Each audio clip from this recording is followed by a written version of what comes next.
नमस्कार, आप सभी का आज के सत्संग में स्वागत है। सत्संग एक अवसर है जब हम आपस में बात कर सकते हैं आध्यात्मिक विषयों पर या किसी भी अन्य विषय पर जो जीवन से संबंधित है। तो कुछ प्रश्न है, वहीं से शुरू करते हैं। एक प्रश्न है कि यथा ब्रह्मांडे तथा पिंडे, यथा पिंडे तथा ब्रह्मांडे, ये वाक्य किस आधार पर कहा गया है? कृपया इस पर विस्तृत जानकारी दें। ये यजुर्वेद से लिया गया है और इसका जो सीधा अर्थ है वो यही है कि जो ये पूरी प्रकृति है, जो ब्रह्मांड है, वही ये पिंड है, शरीर है। और जो ये शरीर है, जैसा ये शरीर है वैसा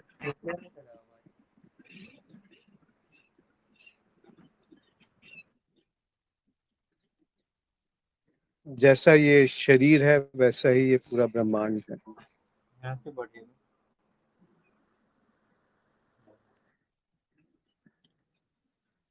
तो आप देखेंगे कि ये जो बात है या ये जो नियम है, एक तरीके से ये सब जगह व्याप्त है।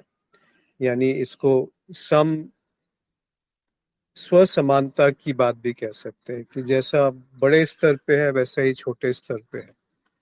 आप और भी गौर से देखेंगे तो जैसे एक समुंदर का जो बूंद है और जो सागर का पूरा विस्तृत होना है, उसमें जो मौलिक बात है वो एक ही है, पानी। और अगर गहराई में जाएंगे तो जो उसके मॉलिक्यूल्स है, हाइड्रोजन और दो ऑक्सीजन, H2O, दो हाइड्रोजन और एक ऑक्सीजन, वो एक ही है। चाहे वो पानी हो, समुंदर का, नदी का, या वो भाप हो, बादल हो, या फिर वो बर्फ हो।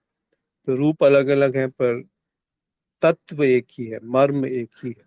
इसी तरीके से आप एक वीडियो भी है यूट्यूब पर कि एक महिला लेटी हुई है, तो अगर उससे 10 मीटर ऊपर जाते हैं तो कुछ दिखता है, उससे 100 मीटर तो फिर जो दृश्य है, फिर उससे 1 kilometre, 10 kilometre, 100 kilometre, 1000 kilometre, lakh, crore, फिर और भी ऊपर चले जाते हैं, करोड़ों किलोमीटर ऊपर चले जाएंगे, लाइट ईयर्स जो दृश्य है। उसी तरह से जब छोटा करते जाएंगे, अगर उससे 1/10, 100, 1/1000, या उससे 1/10⁴, 5, 6, 7, 8, इस तरीके से और छोटा छोटा छोटा होते जाएंगे, तो दृश्य एक ही है। जैसे ये ब्रह्मांड है, इसमें ग्रह हैं, उनके चारों तरफ कुछ घूमते रहते हैं, प्लैनेट्स, जैसे सोलर सिस्टम है। वैसे ही एटम का स्ट्रक्चर है जिसमें न्यूक्लियस है और चारों तरफ इलेक्ट्रॉन घूम रहे हैं। तो आप हर एक जगह पे आप जाएंगे तो वो समानता आपको दिखती है। उसको अंग्रेजी में एक शब्द और है, फ्रैक्टल। यानी कि जो शेप आप छोटे में देखेंगे वही आकार बड़े में भी दिखाई देगा, चाहे वो कितना भी बड़ा फैल जाए और चाहे वो कितना भी छोटा कर दिया जाए। तो इस तरीके से इसको वैज्ञानिक ढंग से समझा जा सकता है कि यथा ब्रह्मांडे तथा पिंडे, यथा पिंडे तथा ब्रह्मांडे। फिर आप आगे पूछा है कि पिंड के में शायद हमारा भौतिक शरीर, ऊर्जा, मन, इंद्रियां इत्यादि भी सम्मिलित है। तो मेरा प्रश्न ये है कि क्या इस स्तर पर भी पिंड और ब्रह्मांड के बीच में कोई संबंध हो सकता है? बिल्कुल, संबंध तो सहज दिखता है, नैसर्गिक रूप से दिखता है। और वो संबंध क्या है? संबंध यही तो है ना कि आप सांस जब लेते हैं तो वो जो सांस है वो सब जगह फैली हुई है। आपको नहीं पता कि वो कौन सी हवा अभी हमारे नाखूनों में गई और बाहर आ रही है। ऐसे ही जो धूप है ये सबके लिए समान है। तो ये जुड़े हुए हैं ना आपस में, शरीर और सूर्य। और अगर आप गहराई में देखेंगे तो एक डिस्कवरी चैनल में मूवी है, मतलब डॉक्यूमेंट्री है, उसमें कहा गया है कि बहुत लाइट ईयर्स दूर जो तारे हैं उनकी जो रोशनी है उससे यहाँ पर जीवन व्याप्त है पृथ्वी पर, सूरज से ही नहीं। जो बहुत दूर दूर तारे हैं वो भी यहाँ के जीवन से संबंधित है। तो आप किस जगह पे फिर इससे संबंध को रोकेंगे या तोड़ेंगे? तो अब आप कह रहे हैं, हम इस पे भी आते हैं कि भौतिक शरीर, ऊर्जा, मन, इंद्रियां। तो इसको उस तरीके से देखिए कि जो शरीर है, अगर वो भौतिक रूप से जो बना हुआ है, वो वाकई में ऊर्जा है सूक्ष्म रूप से। जैसे आइंस्टाइन ने भी एक फॉर्मूला दिया, E is equal to mc², बिल्कुल सीधा सीधा फॉर्मूला दे दिया कि जो ऊर्जा है और जो मास है, जो वस्तु है, वो आपस में जुड़े हुए हैं। बीच में खाली एक कांस्टेंट है, मतलब दोनों एक दूसरे में परिवर्तित हो सकते हैं। ऊर्जा को आप वस्तु में बना सकते हो और वस्तु को ऊर्जा में आप परिवर्तित कर सकते हो, पर उन दोनों को मिला करके जो उनका सम निकलेगा, जो जोड़ निकलेगा, वो कभी भी बदलेगा नहीं, वो एक ही रहता है। उसको आप बना भी नहीं सकते, आप उसको मिटा भी नहीं सकते, केवल उसमें परिवर्तन संभव है। तो ये सारी बातें अगर हम देखते हैं, ये सब जगह प्रकृति में दिखती हैं कि वो एक वृत्त में घूम रहा है। तो भौतिक रूप में उसको कहा जाता है अन्नमय शरीर, यानी कि जो अन्न से बना है, जो ये खाना हम खाते हैं उससे जो बना है, जो पानी पीते हैं जो उससे बना है।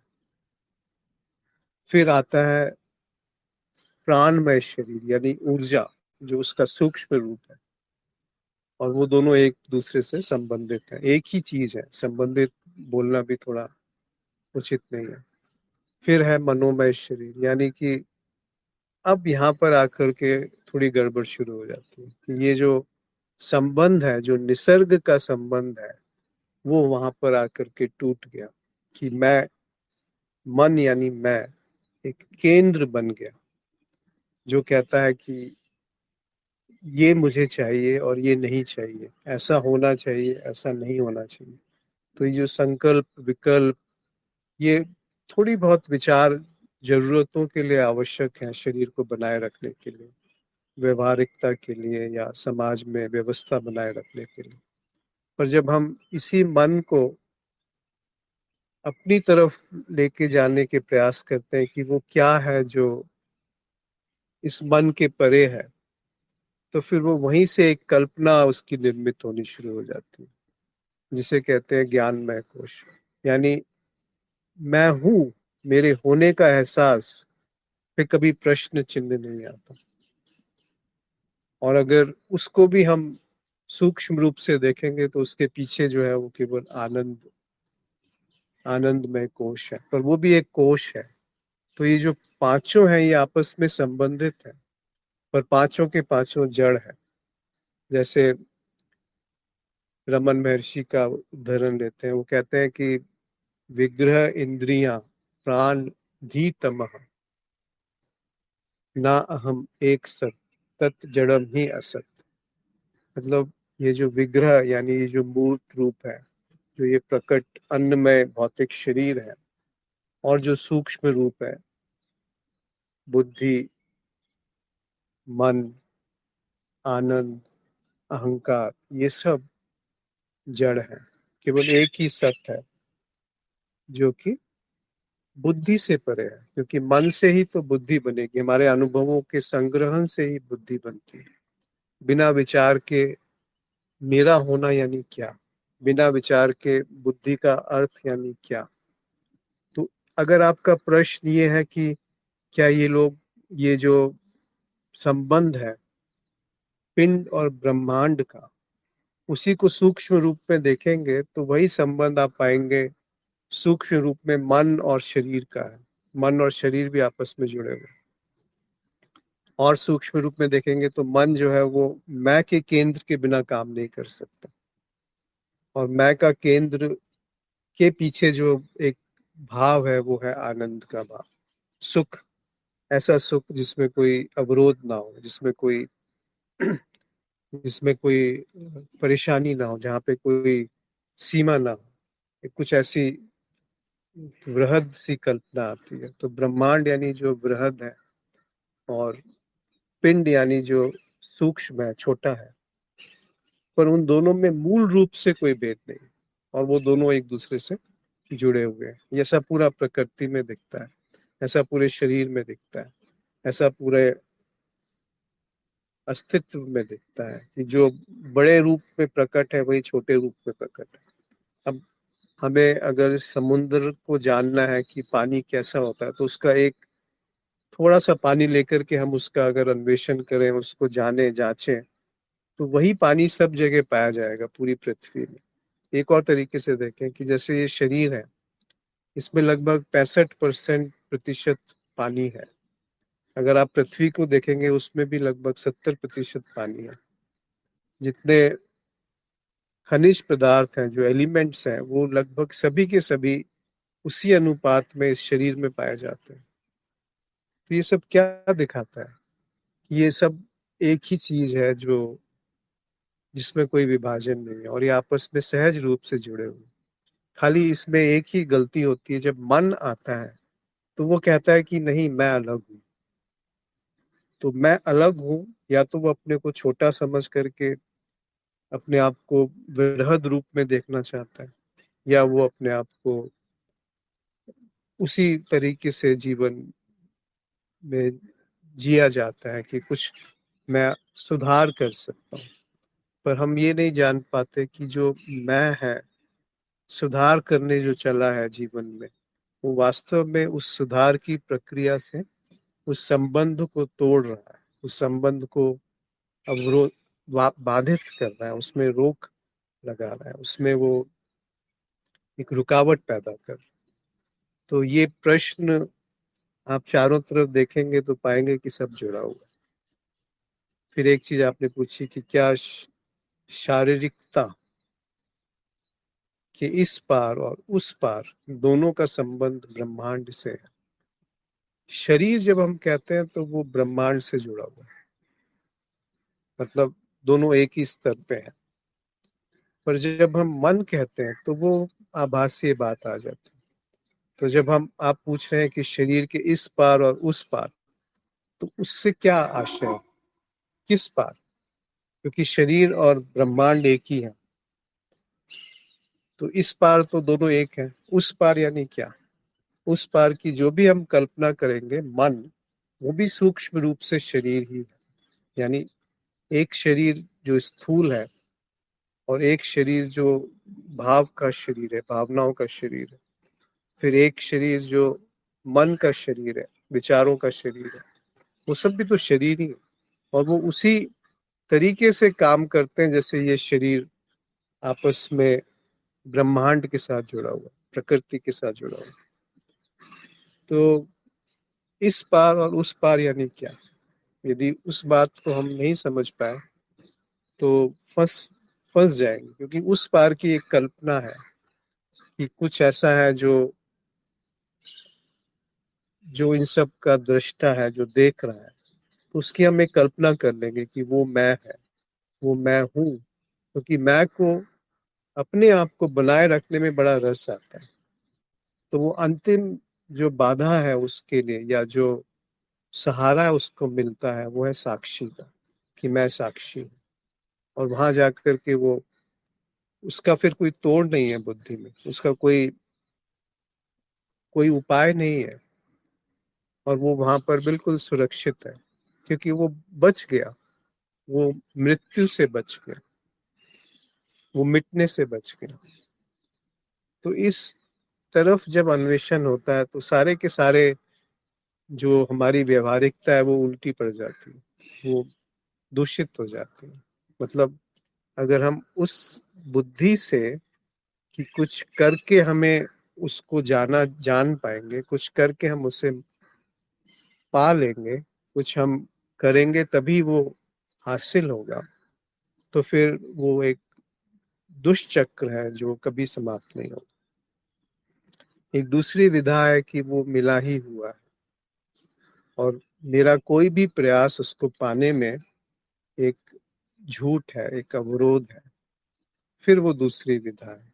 फिर वहां पे वो जो निसर्ग का संबंध है, जो मन से शरीर जुड़ा है, जो शरीर से प्रकृति जुड़ी है, वो सहज वहां पर अवतरित हो जाएगा, दिखने लगेगा। वो ऐसा नहीं है कि देखना पड़ेगा, वो दिख जाएगा कि ऐसा है। अब आप बेशक उसे किसी को अभिव्यक्त नहीं कर पाए, बेशक आप उसे किसी को सिद्ध नहीं कर पाए कि जिस आधार पे मैं बना है वो उस अंतर वस्तु से भिन्न नहीं है जिसको वो सुधारना चाह रहा है। तो उसकी सारी प्रयास, सारी चेष्टाएं जो है वो मिटने लगती है, यानी वहां पर मैं का अंत होता है। तो एक विधा है कि मैं करता हूँ, मैं करके कुछ पा सकता हूँ। दूसरी विधा है कि मैं साक्षी हूँ, कि मैं जो है उसको बस निर्लिप्त होकर के देख सकता हूँ। और तीसरी जो विधा है वो है तथाता की, कि जो है वो बुद्धि के परे है, उसको बुद्धि नहीं जान सकती कि वो क्या है। बुद्धि नहीं जान सकती कि ये शरीर क्या है, बुद्धि नहीं जान सकती कि ये प्रकृति क्या है, बुद्धि नहीं जान सकती कि साक्षी क्या है, पर फिर भी वो जानना चाहती है, क्योंकि वो बने रहना चाहती है। वो बुद्धि यानी मैं, वो जो अहम है, वो अपने आप को विसर्जित नहीं करना चाहता। तो जब तक वो विसर्जित नहीं होगा, तब तक ये जो संबंध की बात है, शरीर और ब्रह्मांड की, मन और शरीर की, और उसके परे साक्षी और शरीर की, ये सारे संबंध जो है वो एक सिद्धांत के रूप में रहेंगे। वो एक सुनी सुनाई बात होगी, वो एक प्रायोगिक बात नहीं है, वो एक जीवन में उतरी हुई बात नहीं है। तो दो तरीके से इसे समझिए कि एक है कि हम इन नियमों को जान करके अपने आसपास समृद्धि इकट्ठा करें, प्रतिष्ठा इकट्ठा करें, अपने आप को सही सिद्ध करें, या दूसरों को दिशा दिखाने का प्रयास करें। और दूसरा ढंग है कि ऐसा है। अब ऐसा है जब बात कही जाती है तो फिर उसमें कोई प्रयास नहीं है, कोई उसमें आस नहीं है, कोई चाह नहीं है, कोई आग्रह नहीं है, कोई निर्देश नहीं है, कोई निष्कर्ष नहीं है, कहीं पहुंचना नहीं है, कुछ पाना नहीं है और कुछ खोना भी नहीं है। फिर वो बात थोड़ा भिन्न है। इसी को काव्यात्मक रूप से लगभग सभी जगह कहा गया है। जैसे भगवत गीता में कहा है, अष्टावक्र गीता में कहा है, इन्हीं शब्दों को थोड़ा घुमा फिरा के अवधूत गीता में कहा है, या उपनिषदों में कहा है, ईशावास्य उपनिषद में है, और भी उपनिषदों में होगा कि सर्वभूतेषु च आत्मनि, सर्वभूतानि च आत्मा। ये बहुत बहुत सुंदर वक्तव्य है। ये उससे भी ज्यादा सुंदर है जहाँ कहा गया है कि यथा ब्रह्मांडे तथा पिंडे। क्यों? क्योंकि जो भी प्रकट है उसमें मैं ही है, मैं ही हूँ, और जो कुछ भी है वो मेरे मुझ में समाया हुआ है। अब इसको दो तरीके से देख पाएंगे फिर से, कि ये जो मैं है ये बहुत ठोस हो गया, मजबूत हो गया, कि मैं ही हूँ और मेरे बिना कुछ होना संभव नहीं है। एक तो ये ढंग है देखने का कि मैं हूँ और मैं ही ब्रह्मांड हूँ, मैं ही शरीर हूँ, मैं ही मन हूँ, और मैं ही सब कुछ हूँ। दूसरा ढंग है कि और सब कुछ मुझ में है, अगर मैं नहीं हूं तो कुछ भी नहीं है। ये फिर अहम एक तरीके से वहां पर आकर के बैठ गया। दूसरा ढंग इसका ये है कि जो है वो मुझसे जुदा है, जो है वो मैं नहीं जान सकता, क्योंकि मैं एक बनी बनाई बात है, मैं एक सोची हुई बात है, मैं एक बुद्धि का उत्पाद है, मैं एक विचार का उत्पाद है, मैं एक बनावटी चीज है, मैं एक यांत्रिक चीज है। तो फिर उसका अर्थ कुछ और आता है कि सर्वभूतेषु च आत्मनि, ये जो आत्म है और जो ये जीव है, ये दो नहीं है। अब आत्म शब्द से यहाँ मैं शब्द मत उठाइएगा। आत्म शब्द का अर्थ है कि जो है वो वही है जो ब्रह्मांड में है, जो शरीर में है, जो मन में है। उन सब में तत्व में कोई भेद नहीं है, उनके मर्म में कोई भेद नहीं है, उनके संरचना में कोई भेद नहीं है। तो जब मैं कहता है कि मैं जीवन को सुधारूंगा, तो वो मैं जो कह रहा है कि मैं सुधारूंगा, वो वही है जिसको वो सुधारने चला है। तत्वत वो एक ही बात है। उस संदर्भ में ये बात सिद्ध होती है कि सर्वभूतेषु च आत्मना, सर्वभूतानि च आत्मा।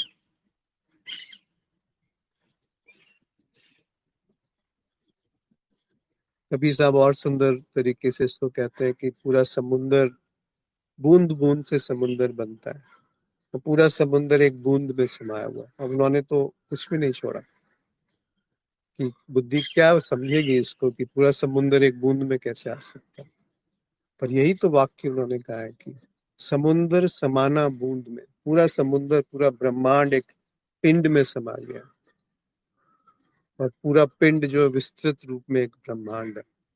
जैसे इस शरीर में छोटे छोटे सिस्टम्स होते हैं, पर ये शरीर एक है। दो हाथ अलग अलग दिखते हैं, पर शरीर के संदर्भ में वो एक ही बात है। जैसे हमारा भोजन को पचाने का अलग एक सिस्टम है, सांस लेने का अलग सिस्टम है, रक्त की जो धारा है उसका अलग सिस्टम है, सोच विचार की प्रक्रिया का अलग सिस्टम है, स्ट्रक्चर है। पर शरीर तो एक है ना। ऐसे ही ये जो पिंड है और ये जो ब्रह्मांड है, ये एक है। दिखते अलग अलग है, पर है एक। तो वो कहते हैं कि जो पूरा समुंदर है वो एक बूंद में समा गया। कैसे? कैसे समा गया है बूंद में समुंदर? तो यहाँ की बुद्धि जो है उसको समर्पित करना आवश्यक है, अन्यथा वो बहुत चतुर, शातिर और कुटिल हो जाएगी। वो सारा निचोड़ बता देगी, शब्दों में सब कुछ बयान कर देगी, पर उसका जो मर्म है वहां छूट जाएगा। वहां पे जो उसकी जान है, जो उसका रस है, वो छूट जाएगा। इसलिए अंत में ज्ञान और आनंद, इन दोनों को समर्पण करना आवश्यक है। नहीं तो वही जो ढंग संसार का है, वही ढंग अध्यात्म में चला जाता है। यानी वही ढंग जिससे हम कुछ करके कुछ पाना चाहते हैं, वही ढंग हम कुछ करके अपने आप को जानना चाहते हैं, कुछ करके हम अपने आप को सुधारना चाहते हैं। तप वो नहीं है। तप है जो है, जैसा है। क्या वहां पर होश को अवसर दिया जा सकता है? क्या वहां पर सजगता को अवसर दिया जा सकता है? वो सजगता नहीं जो मैं लेकर के आऊं, वो सजगता नहीं जो बुद्धि जान पाए। तो वो फिर कुछ सार्थक बात है। अन्यथा केवल सिद्धांत के रूप में जानने के लिए तो बहुत सारी किताबें हैं, विज्ञान है, वैज्ञानिक हैं जिन्होंने इस पे बहुत कुछ कहा है। कृष्णमूर्ति भी बड़े सुंदर रूप से इसको कहते हैं कि you are the word and the word is you.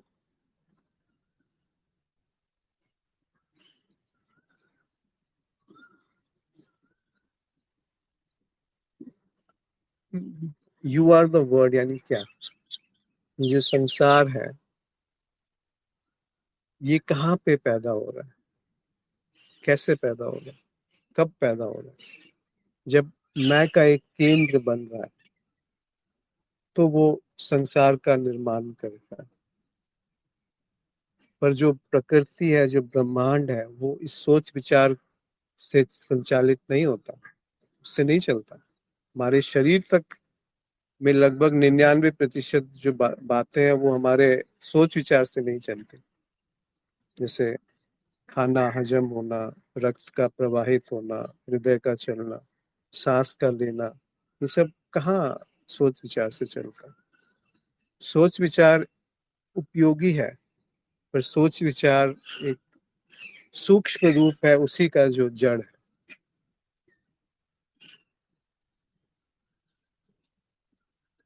तो यू आर द वर्ड, यानी कि ये जो मैं है यही पूरे संसार को निर्मित कर रहा है। कैसे निर्मित कर रहा है? जिस ढंग से, जिस ढर्रे से हम किसी चीज को देखते हैं वो मेरा संसार है। जैसे एक ही घटना घटती है और 8 लोग उसे देख रहे हैं, 10 लोग देख रहे हैं, 10ओं में अलग अलग प्रतिक्रियाएं होंगी। ऐसा कैसे संभव है? कोई उसे अच्छा कहेगा, कोई गलत कहेगा, कोई उससे कोई प्रभावित ही नहीं है, कोई बीच का कुछ प्रतिक्रिया है। और वही घटना जब मेरे साथ घटती है और मेरे पड़ोसी के साथ घटती है तो प्रतिक्रिया अलग हो जाती है। एक ही घटना मेरे साथ 10 साल पहले घटी थी, अभी घटती है, वो बात अलग हो जाती है। तो ये जो प्रतिक्रिया है, ये जो ढर्रा है, ये जो बनावट है, जिसके अनुसार तथ्य को देखा जाता है, वो संसार है। तो यू आर द वर्ड, वो जो मैं है वही संसार बना लेता है। And the word is you, वो जो संसार है वो मैं के विसर्जन से विसर्जित हो जाता है। फिर जो है वो है, उसे कहा गया तथाता, यानी जो है सो है, वो वैसा ही स्वीकार है। कि जो तुम हो, ये जो मैं है ये भी तुम हो, ये जो मैं है ये भी गोविंद है। और इस गोविंद को समर्पित किया गया।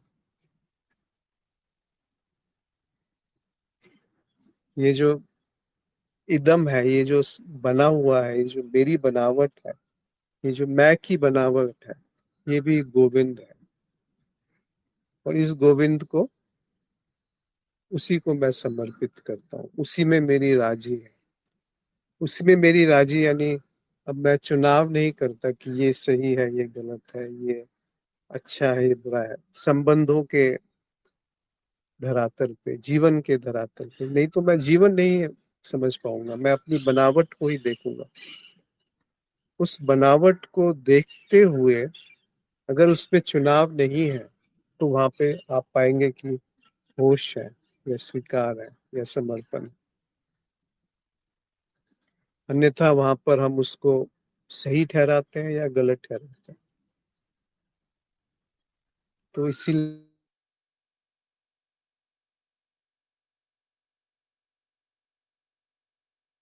संसार से ऐसे संसार बन रहा है। जी, इस तरीके कुछ है। शायद मैं अपनी बात रख पाया।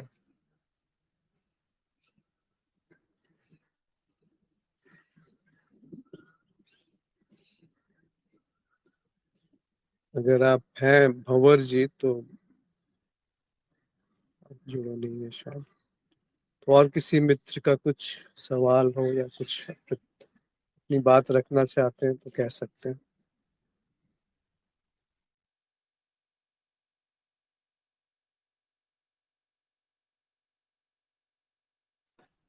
इस प्रार्थना की मैं बात कर रहा हूँ। त्वम त्वदीयम वस्तु गोविंदम तुभ्यमेव समर्पये। ये जो मैं है, ये जो मेरी बनावट है, ये जो वस्तु है, मैं की वस्तु, सोच विचार रूपी वस्तु, ये तुम ही हो गोविंद, और तुम्ही को ये समर्पित है।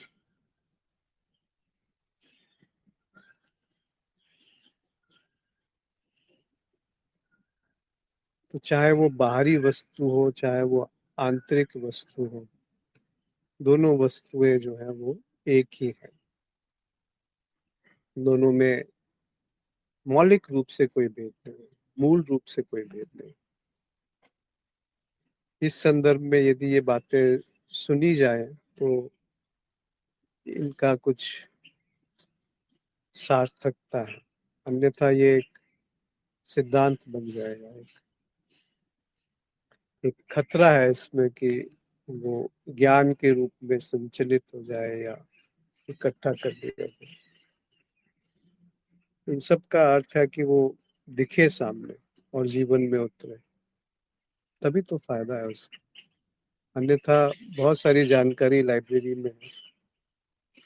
लाइब्रेरी में जो किताबें हैं वो तो संबुद्धि को उपलब्ध नहीं है।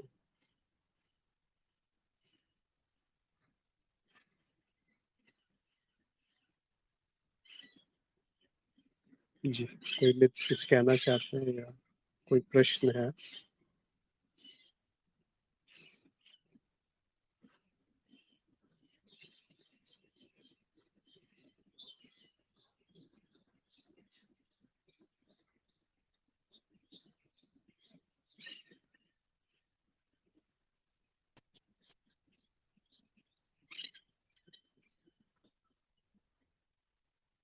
प्रणाम अश्विन जी। जी नमस्कार।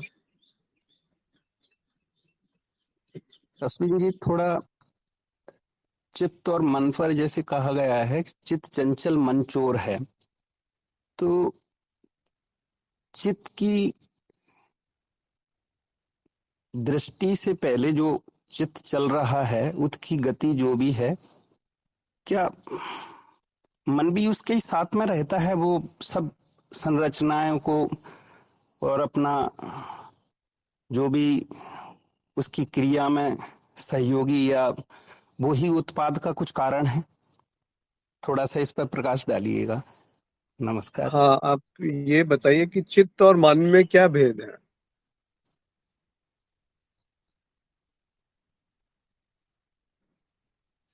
भेद तो अश्विन जी ज्यादा नजर कुछ आता नहीं है, लेकिन जैसे जितनी भी सूचना है शारीरिक और जगत की, मानसिक, ये सब, तो वो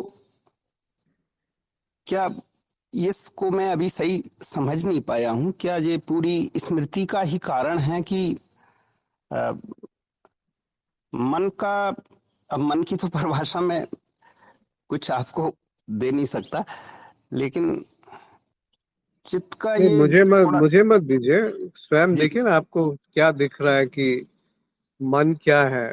जैसे ये बात कहने का कोई अर्थ नहीं है कि मन क्या चोर है और चित्त हाँ, चंचल है, चित्त, ऐसा कुछ है। ये कहीं मतलब दिया है नहीं नहीं, किसी। पढ़ा। हाँ हाँ। वो छोड़िए, अभी देखिए जी। कि चित्त और मन क्या चीज है। आपकी समझ में क्या आता है जब चित्त को देखते हैं या मन को देखते हैं, कि मन क्या है और चित्त क्या है? ये दोनों आपस में कोई संबंध है या अलग अलग है या एक ही है? इस संबंध तो नजर आता है, बिना एक दूसरे के ऐसा लगता है कि है ही नहीं। हाँ, पर बिना एक दूसरे के कहने से पहले ये देखना पड़ेगा ना कि मन है क्या और चित्त क्या है। तभी तो उनको आप संबंधित या अलग कह सकते हैं। इसमें ऐसा लगता है कि चित्त चलता है तो मांग जो होती है, जो जरूरत है, वो मन में और चित्त दोनों मिलकर करके प्रकट करते हैं कि जीव के लिए कि कुछ आवश्यक जो है, आवश्यकता के हिसाब से कुछ। उसकी उपयोगिता की बात नहीं कही जा रही अभी। है क्या ये?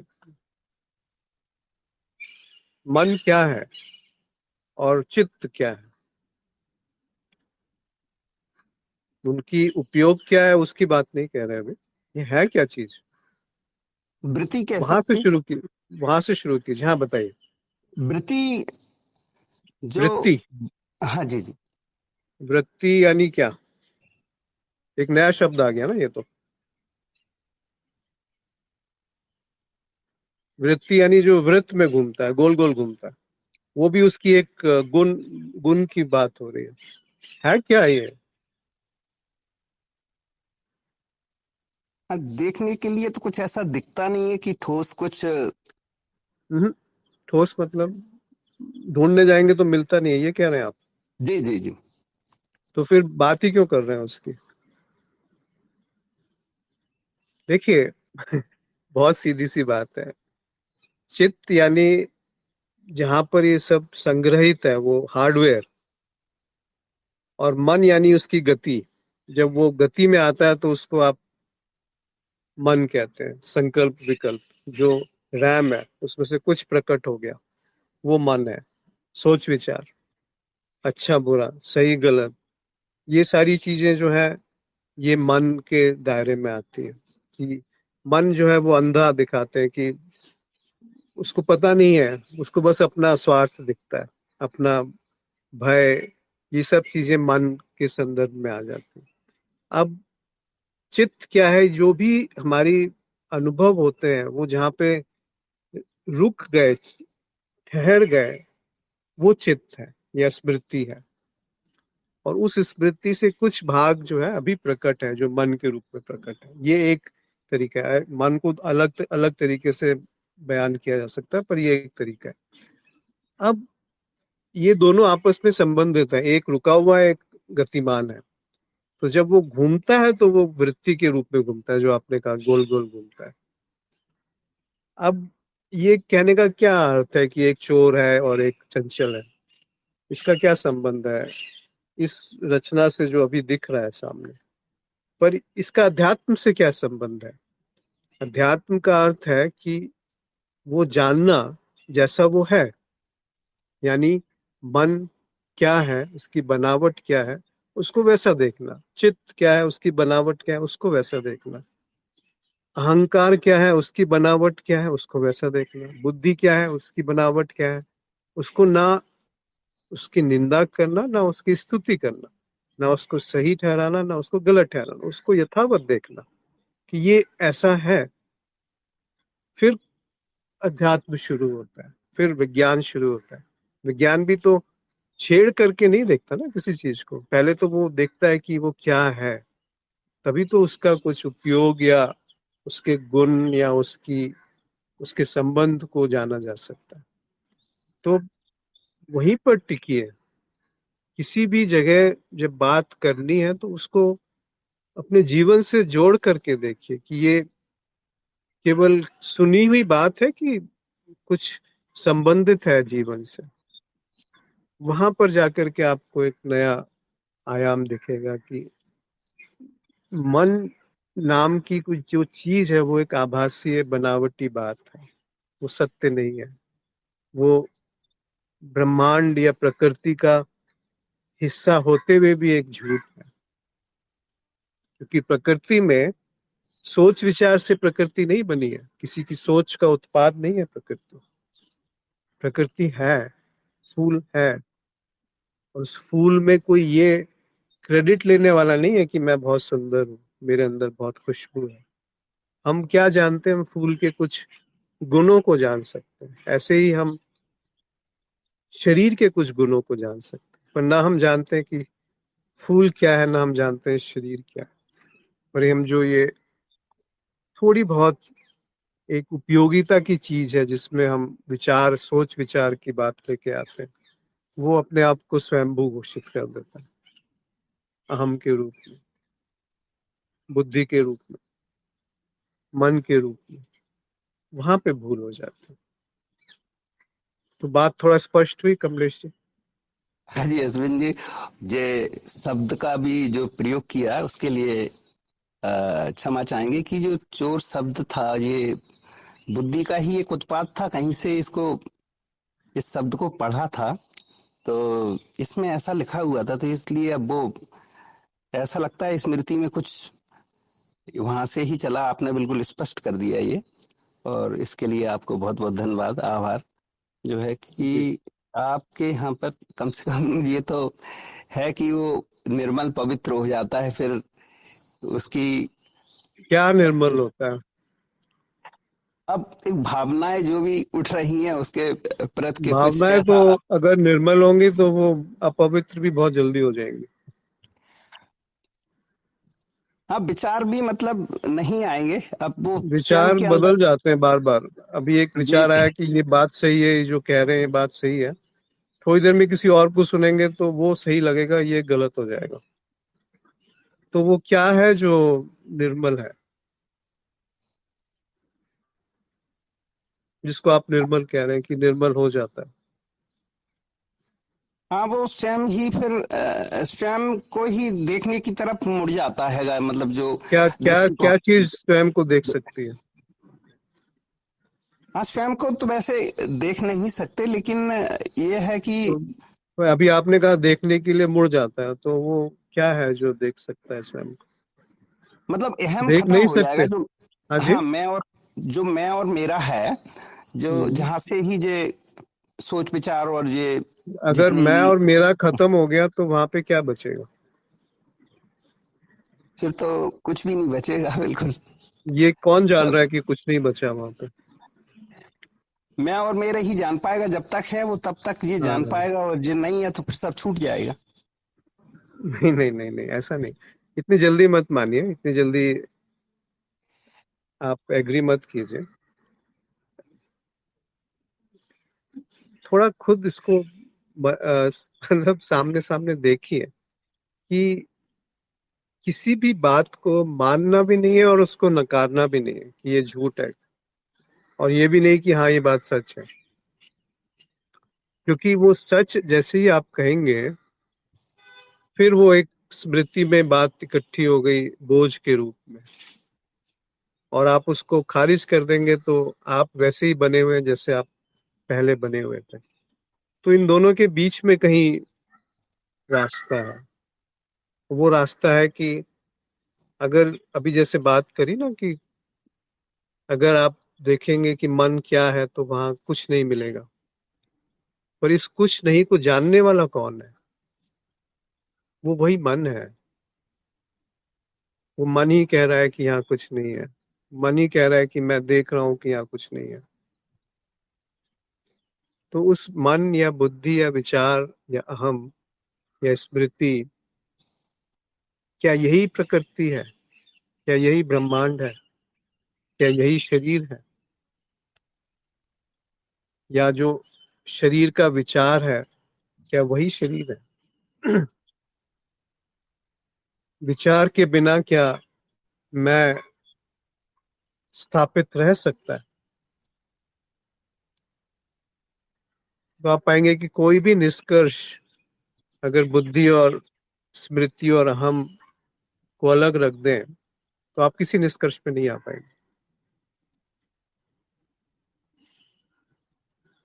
कि कोई आग्रह नहीं होगा।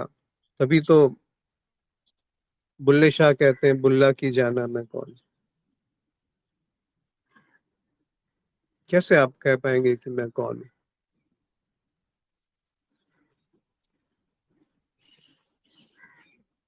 जी। तो थोड़ा समय उसके साथ रहिए कि बिना किसी आग्रह के या बिना किसी जल्दीबाजी के कि मुझे इस बात को सिद्ध करना है या इस बात को झूठ ठहराना है। और ये बात सिद्ध इसीलिए है क्योंकि ये किसी शास्त्र में लिखी है या किसी गुरु ने कही है। वो सब बातें छोड़ करके अभी जो घट रहा है वहां पे बिना किसी बड़े शब्द का उपयोग किए देखिए क्या है। क्या वो जीवन से संबंधित है या खाली एक सुनी सुनाई बात है?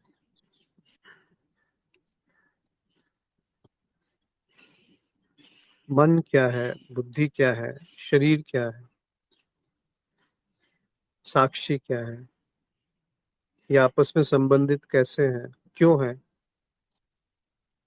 क्या इनको संबंध को मैं सुधार सकता हूँ या बिगाड़ सकता हूँ?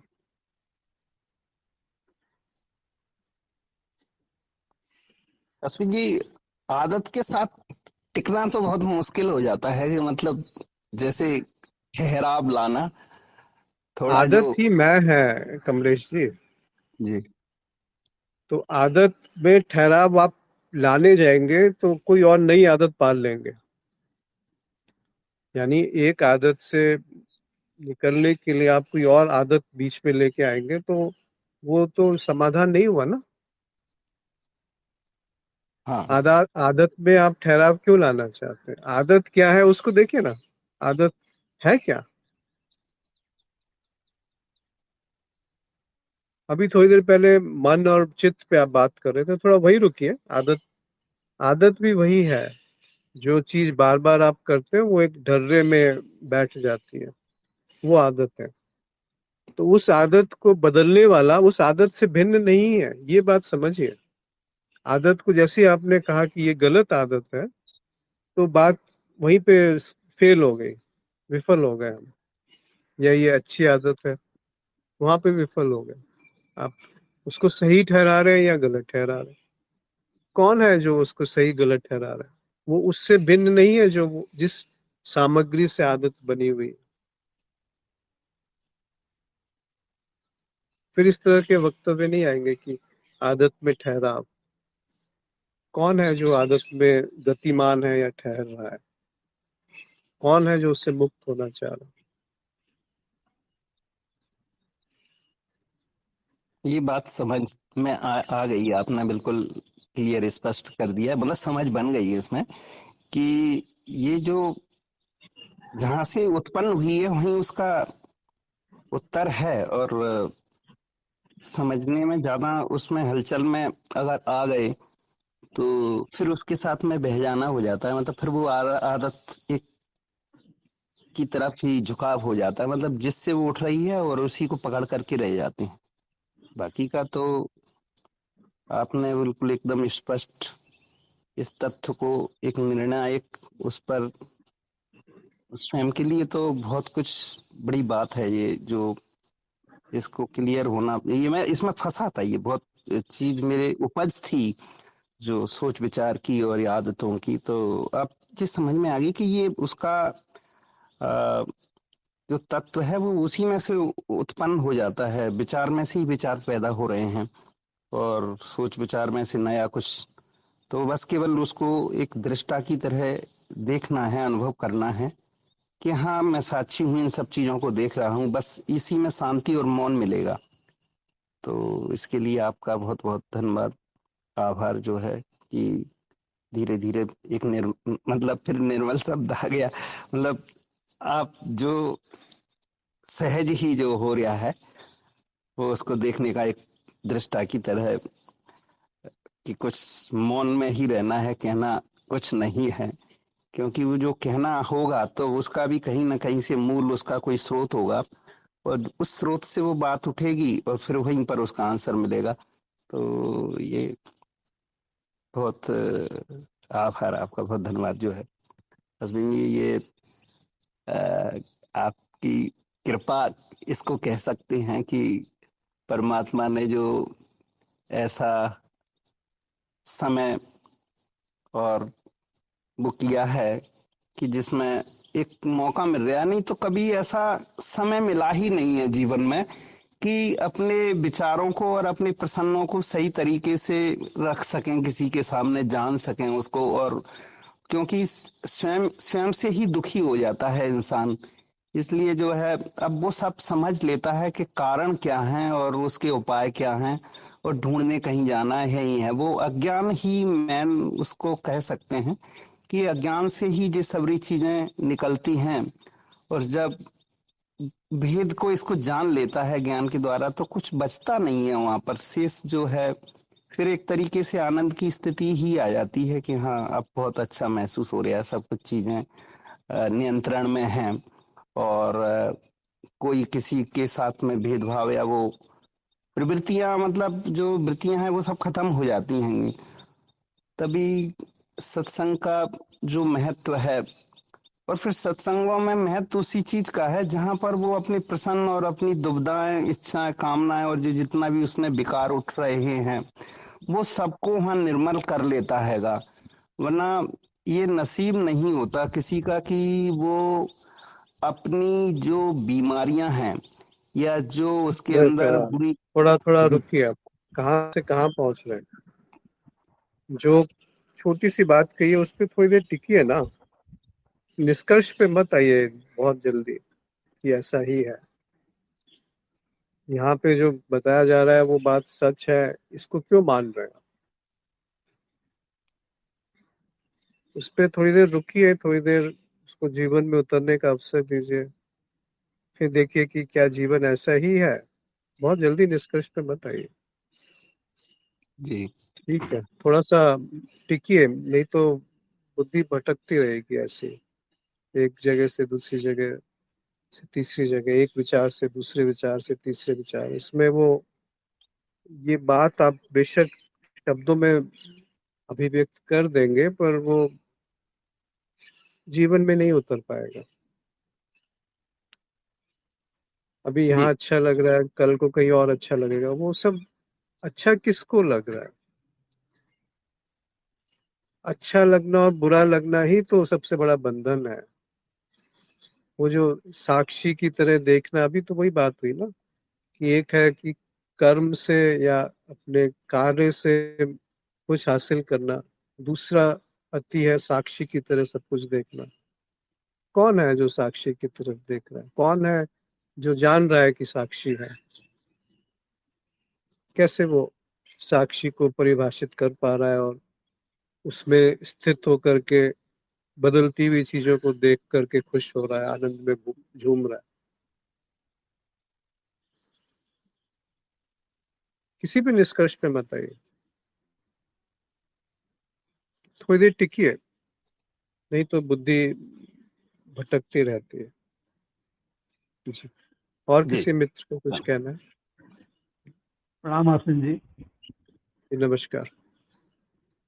अश्विन जी, ये समझ में तो आ गया है सभी, साक्षी भाव, पूर्णता, दृष्टा, लेकिन फिर भी ऐसा अंदर से, मतलब अंदर से बोलिए तो यह नहीं कि मतलब पूर्णता का अनुभव तो हो नहीं सकता, लेकिन उसको कैसे समझा जाए कि मतलब समझ में आ गया है सब, लेकिन फिर भी मैं उसको यह समझता हूँ कि अपूर्ण हूँ या कुछ कमी है, ऐसा कुछ भाव आता है तो थोड़ा इस पर जो है कि विचार अपना दें। हाँ विजय जी, उसको जय। बदलिए मत ना, उसको भी स्वीकार जी। कर लीजिए कि अभी समझ में आया था और अभी ये भी दिखता है कि अपूर्णता है भीतर।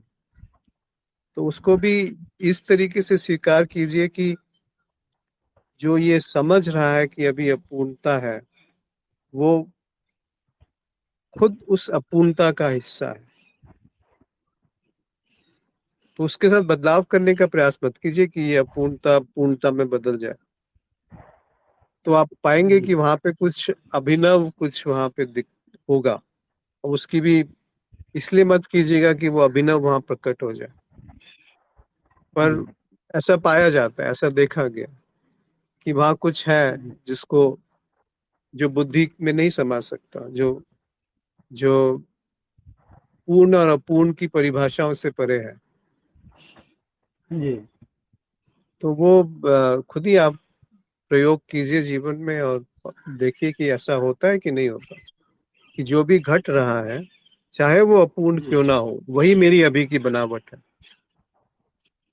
और उस बनावट को जो अभी कहा ना कि त्वदीयम वस्तु गोविंदम तो त्वमेव भूमि में समझ गए। समर्पय, जी।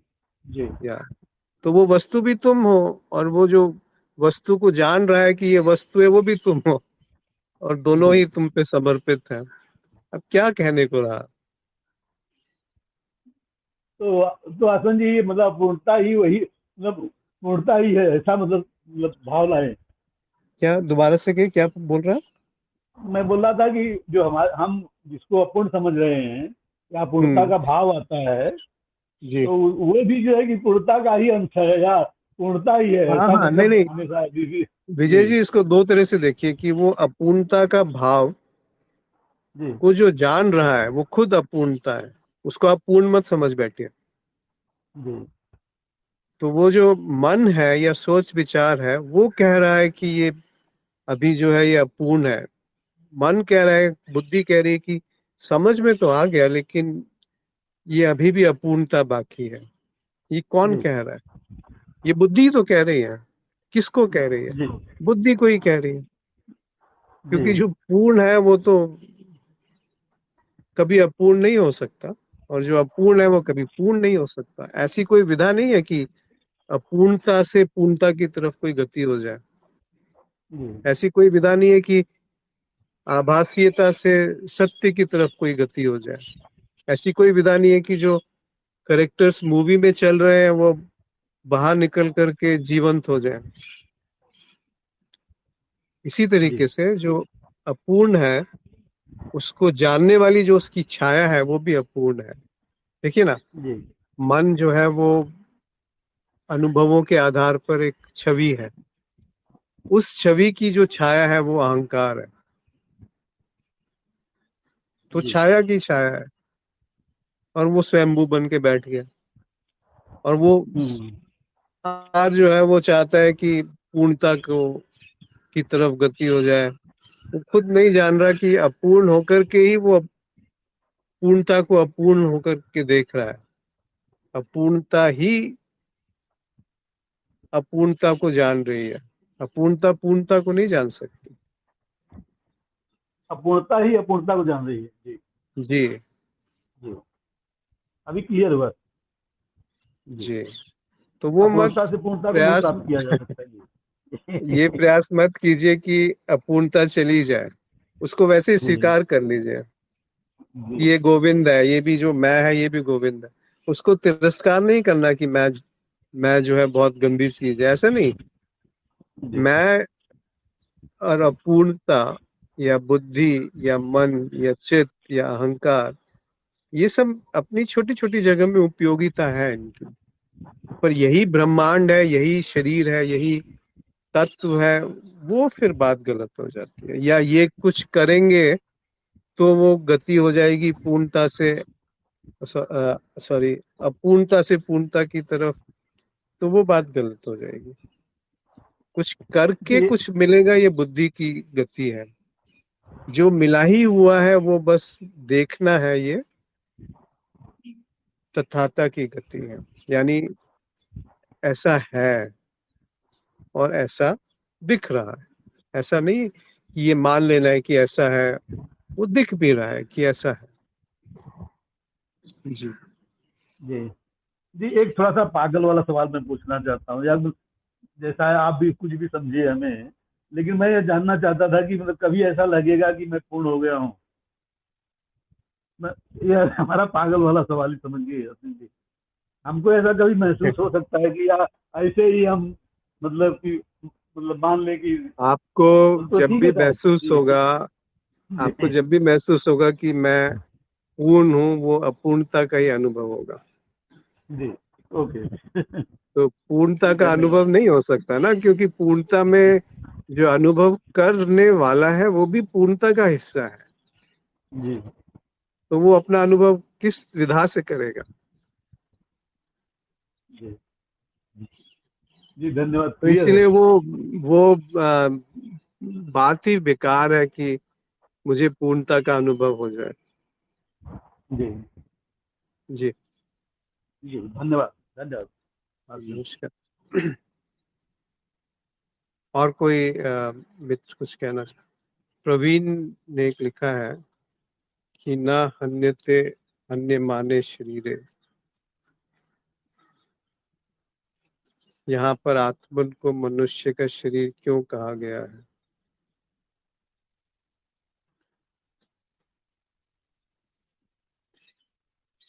यहाँ आत्मन शब्द से जो अर्थ है शायद वो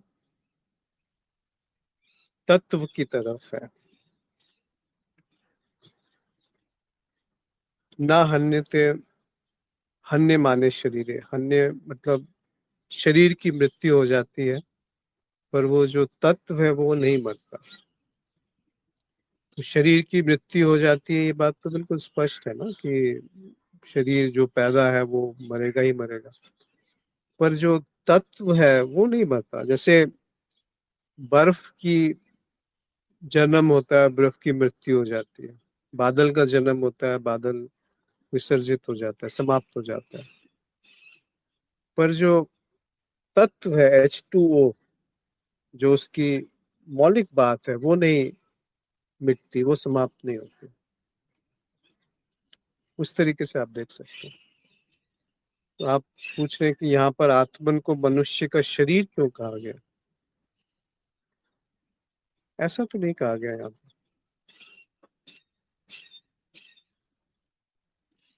जी, या मैं गलत समझाऊं तो कोई इस पे स्पष्ट कर दे, कोई मित्र। क्या प्रश्न है, या आप क्या पूछना चाहते हैं प्रवीण जी, वो अगर आप अनम्यूट करके कह सकते हैं, या कोई और मित्र कुछ कहना चाहते हैं इस बात पर?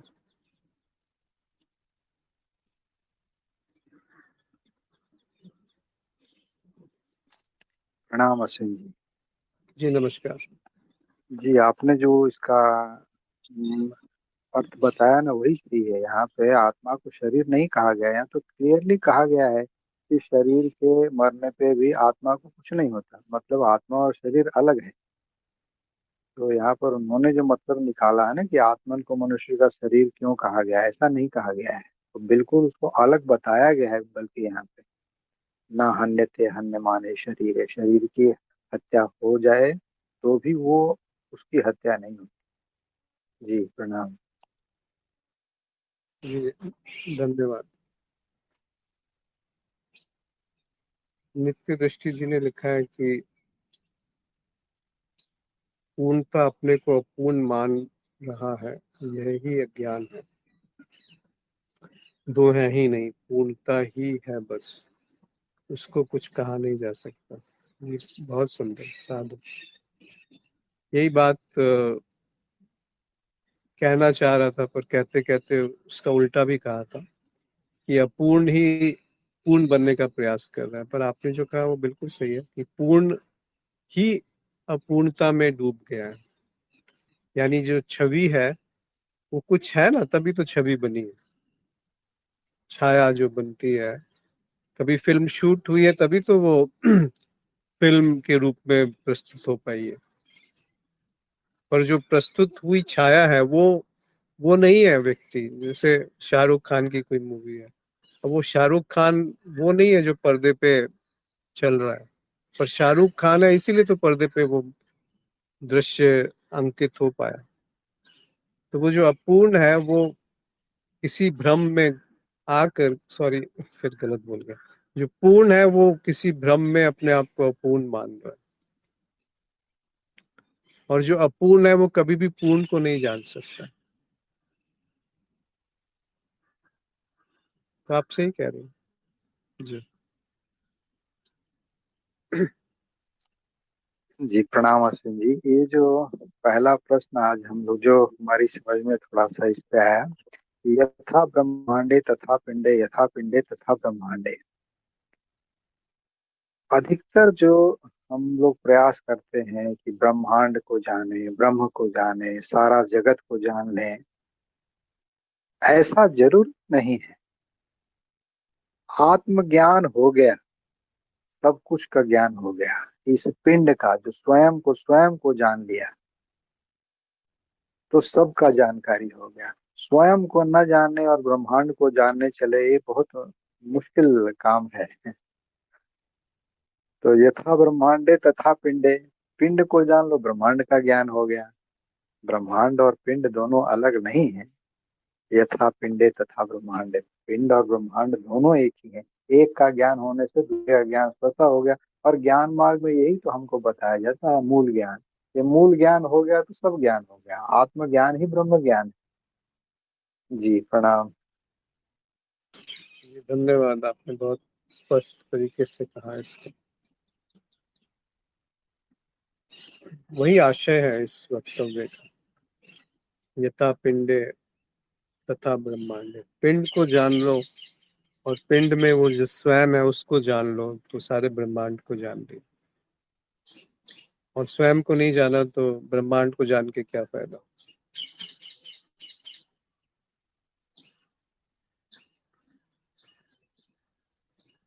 वो जानना क्या है जिसको जानने के बाद कुछ जानना शेष नहीं रह जाता, या सब कुछ जान लिया पर उसको नहीं जाना तो कुछ नहीं जाना।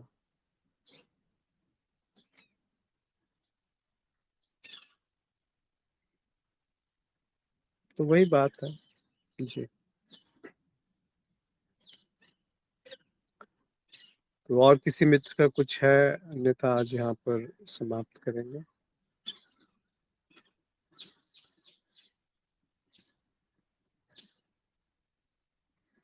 तो ये सारे वक्तव्यों को ऐसे स्वीकार नहीं कर लेना है, चाहे वो किसी भी स्रोत से क्यों ना आया हो।